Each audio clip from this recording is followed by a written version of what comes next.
Hindi pinalampas ng Philippine National Police ang pang-aabuso ng isa nilang kabaro. Sa katunayan, sinibak ang hepe ng isang dibisyon ng PNP Highway Patrol Group na nanutok ng baril at nanakit sa isang patrolman sa loob pa mismo ng Campo Grande. Si Ryan Lesiges sa sentro ng balita.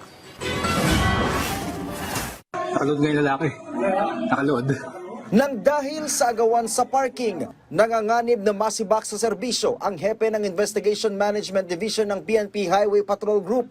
Sa viral video na ito na patagong nakunan sa parking lot ng headquarters ng PNP Highway Patrol Group sa Campo Crame nitong December 16, kita ang nakaputing lalaki na isa raw pulis na may ranggong colonel na tila may kinokompronta.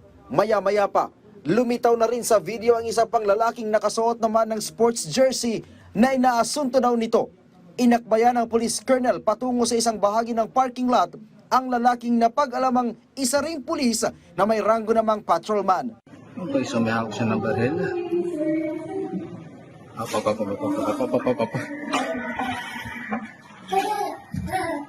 Ayan na. Talabang QRP. Ilang sandali pa, kitang tinututukan na ng baril at tila tinatadyakan ng lalaki ang patrolman. Kwento ng biktimang pulis, may inaayos lang daw siya sa parking lot nang walang kung ano-ano, pinagmumura, sinuntok at tinutukan pa ng baril ng opisyal ang tahuan nito. Hindi raw niya personal nakakilala ang opisyal at wala siyang ideya kung bakit nakursunodahan siya nito. Bali po papunta po ako nun sa parking para po maglipat lang po nung nakapark po doon na tire lock nga po is nung after po nung nabayaran po yung tire lock doon, lilipat ko na po.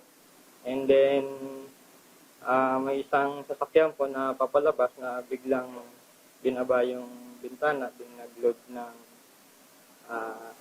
baril, din bumaba po siya, and then doon na po nangyari yung incident.